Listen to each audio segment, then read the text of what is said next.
Olá pessoal, eu sou Gisele Cordeiro, psicóloga, e vim dar continuidade aqui aos nossos vídeos sobre ansiedade e o ciclo da autossabotagem. O mais interessante é que este tema, o ciclo da autossabotagem, embora tenha a ver também com as características da ansiedade, né, ou os sintomas e consequências que nós podemos ter que influenciam esse sistema psicológico que conduz as nossas escolhas, conduz nossas emoções e sentimentos, também o ciclo de autossabotagem gerou muito interesse.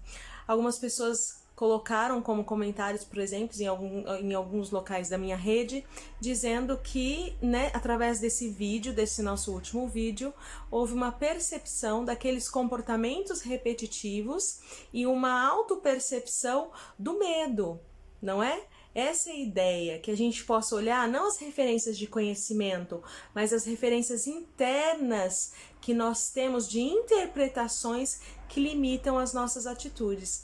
Querem um exemplo prático? Lembra que nós falamos nos primeiros vídeos sobre congruência? Está aí o grande desafio.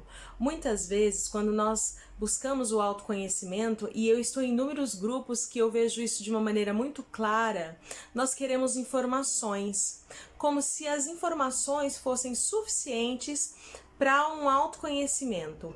As informações são uma referência, é muito importante ter o conhecimento. Agora, o autoconhecimento é quando eu pego essas informações e volto o meu olhar de uma maneira afetiva para as minhas percepções internas, para os meus pensamentos internos, para as interpretações que eu faço disso, né? Então eu vou dar aqui uma retocada no tema ansiedade, porque nós vamos encerrar este tema e vou dar uma continuidade aí no ciclo de autossabotagem. Bom, a ansiedade, de um princípio geral, é uma angústia através daquilo que eu tenho conhecimento hoje, a minha experiência atual, com as experiências futuras. Lembra que nós falamos que é um mecanismo de defesa natural diante de tudo aquilo que é novo. Então, é natural que nós sintamos ansiedade quando nós não nos vemos capazes de enfrentar determinadas situações ou quando essas situações são novas. Olha que interessante, se eu não consigo ver que eu seja capaz de enfrentar determinadas situações porque elas são novas, é algo, uma experiência que eu nunca vivenciei, é um caminho no qual eu nunca percorri, será que nós nos vemos do mesmo tamanho dos desafios que nós enfrentamos? Neste processo de olhar o futuro, né? Porque entre olhar o futuro e o que acontece agora, existe um vazio. E eu não consigo lidar com este vazio, com esta angústia do espaço do não saber. Então o que eu faço? Eu começo a preencher este vazio, nós falamos isso no vídeo inclusive de compulsão alimentar, com pensamentos. Eu trago para dentro deste vazio todas as minhas inseguranças, todos os meus pensamentos negativos, todas as interpretações e que muitas vezes são pensamentos e interpretações que nós ouvimos desde criança e nós repetimos sem perceber. São crenças alimentadas que nós vamos alimentando desde a nossa história de vida e neste espaço de angústia eu deixo com que esse espaço seja preenchido com tudo isso. E como eu não me sinto segura de que eu seja capaz de enfrentar estes desafios, eu começo a ter sintomas de ansiedade. Quais são? Procrastinação, excesso de preocupação. Se é um nível muito alto, eu começo a ter sintomas físicos, como nós falamos nos vídeos anteriores, né? Nós desenvolvemos transtornos.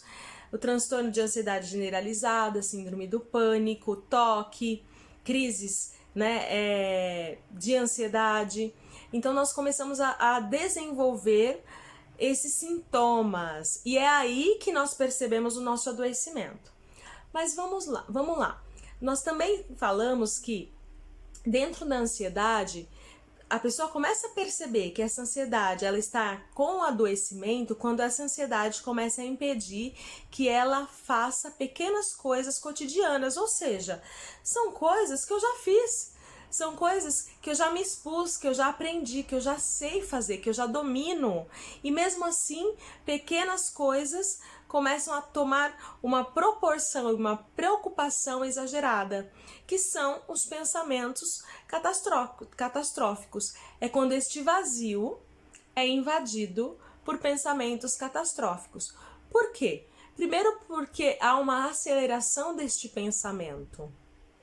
Tá? Então eu acelero o meu pensamento diante do futuro, mas é um desajuste do nosso mecanismo de interpretação. Quando eu vou interpretar este futuro, eu sempre interpreto ele com desafios muito maiores do que aqueles que eu vou enfrentar. Mas como nós somos muito criativos enquanto seres humanos, nós alimentamos isso de uma maneira desproporcional e exagerada. Um exemplo, você tem aí que enfrentar um novo trabalho, né? É natural que a gente sinta um pouco de ansiedade por algo novo. Quem vão ser essas pessoas? Como que vai ser esse ambiente de trabalho? Será que eu tenho todas as habilidades e capacidades para lidar com esse trabalho? É natural que a gente sinta um frio na barriga, né? Que eu tenha um nível de ansiedade controlado. E que eu possa até no dia anterior a esse novo trabalho ter um pouquinho de insônia. Então é uma situação normal quando o meu mecanismo de defesa se aciona, perguntando assim: você está preparado totalmente para enfrentar este novo desafio? Isso é uma ansiedade como mecanismo de defesa natural. Mas eu vou para esse trabalho e eu começo a desenvolver essas atividades, essas habilidades, e a partir do momento que eu vou percebendo que eu estou dando conta deste trabalho, que eu estou aprendendo a me relacionar com as pessoas, a conhecer, que eu me permito adquirir este conhecimento, o nível de ansiedade vai baixando e nós vamos buscando uma estabilidade, uma tranquilidade. Este é o natural de que todo indivíduo vai passar, né? São situações que nós vamos passar. Quando ela adoece, quando eu já estou fazendo isso, eu já tenho domínio dessas capacidades, dessas habilidades, mas eu começo a ter pensamentos sempre muito catastróficos e exagerados em relação a isso. Parece que eu estou repetindo, mas não estou não. Aí vocês vão verificar, por exemplo, aquela tão famosa procrastinação. Se eu não vejo que eu seja capaz porque no meu pensamento está tudo muito acumulado, e aquilo que era para ter, por exemplo, 10 tarefas, eu imagino 50 tarefas, o pensamento gasta energia. E ao gastar energia, já me dá um cansaço emocional. E às vezes até físico. Então eu começo a ter insônia, eu começo a gastar o meu tempo me preocupando, ou seja, preocupando esse espaço que era para eu vivenciar o presente com atividades que pertencem ao futuro. Então, ao invés de eu vivenciar o hoje, eu estou vivenciando 10, 20, 30, 40 dias lá na frente. É quando o medo e a insegurança tomam conta desse espaço do vazio. E aí, se nós tivermos um olhar um pouco mais profundo sobre isso, é que muitas vezes, lá atrás, em toda a história de vida das nossas escolhas, nós não percebemos e não admitimos os medos e as inseguranças que fizeram parte da nossa vida. Nós racionalizamos. O que é racionalizar? É você conversar e interpretar na sua mente que tá tudo bem, mas o meu sentimento e a minha emoção não está congruente com este pensamento. Então é como se eu fizesse um esforço para convencer o meu cérebro de que, olha, tá tudo bem, eu vou dar conta, eu já fiz isso, eu já fiz aquilo, né? Eu vou convencendo, entra um conflito, mas não é como eu me sinto, não é como eu me vejo, não é esta segurança que eu realmente sinto deste futuro. Ok? Então é muito importante que a gente comece a perceber e entrar em contato com os nossos sentimentos e emoções de medo e insegurança. E aí, vocês podem me perguntar, mas Gisele, então é só entrar em contato com medo? É eu admitir que eu tenho medo e insegurança? Não, é investigar este medo e insegurança. Investigar essa história e porque ela está se repetindo. Nós falamos também no vídeo anterior sobre a dificuldade que a gente tem de admitir a perda do controle. Então, quando as coisas estão se perdendo o controle ou que não estão claras, né?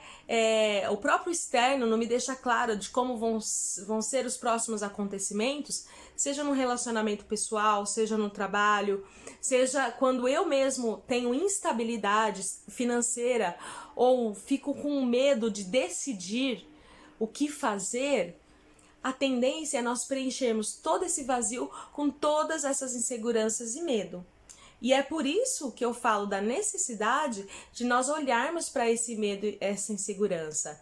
E de novo repito para vocês que nós temos que ter essa capacidade de nos olhar do mesmo tamanho dos nossos desafios, de que nós somos capazes de enfrentar esses desafios, né? Que embora nós não tenhamos controle sobre as situações, até aqui, até onde você caminhou, você foi capaz de enfrentar vários desafios dos quais você não tinha conhecimento.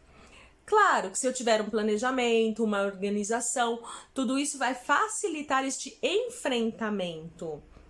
Mas o mais importante é que, paralelo ao medo e à insegurança, eu comece a descobrir e preencher esse espaço de vazio com o reconhecimento das minhas capacidades e habilidades. Mas, Gi, se for realmente algo que eu não sei se eu sou capaz de enfrentar, que eu não sei se eu vou dar conta. Uma frase que eu uso muito que eu ouço muito dentro do processo terapêutico é: mas eu não sei se eu vou dar conta. E este não sei é o espaço de não saber. É este não sei que gera angústia para as pessoas que estão muito preocupadas com o futuro, para as pessoas que estão muito aceleradas e querendo já que o futuro chegue para que eu resolva e me sinta segura de que eu fui capaz de enfrentá-lo. E aí eu transformo isso num ciclo muito cansativo, pois os pensamentos gastam energia. E aí nós temos as consequências disso que nós já falamos em vídeos anteriores, né? Que é a consequência da ansiedade. Onde entra o ciclo de autossabotagem, que nós comentamos também, é quando para que eu evite ficar neste ciclo e sensação de sofrimento, eu abro mão da minha capacidade de fazer escolhas. Olha que desafiador. Enquanto antes, para mim, era muito normal eu fazer escolha por coisas novas, eu abro mão de coisas que fariam com que eu teria um crescimento em função de permanecer num espaço já conhecido, de permanecer em habilidades e comportamentos que eu já conheço, pelo medo e insegurança que eu tenho de desenvolver novas habilidades, novos comportamentos, de desenvolver o autoconhecimento para que esteja congruente o meu conhecimento com as minhas emoções e sentimentos. Outra coisa que eu gostaria de comentar aqui com vocês, como diferencial nesse vídeo, é muito importante que quando a gente fale de habilidade, desenvolver novas habilidades e comportamentos, essas habilidades e comportamentos geram emoções, geram sensações. As experiências geram emoções e sensações. Eu não vou conseguir desenvolver novas habilidades, nem novos comportamentos, se eu não perceber quais são as emoções e sentimentos que estão impulsionando isso. Vamos agora para a área mais pessoal.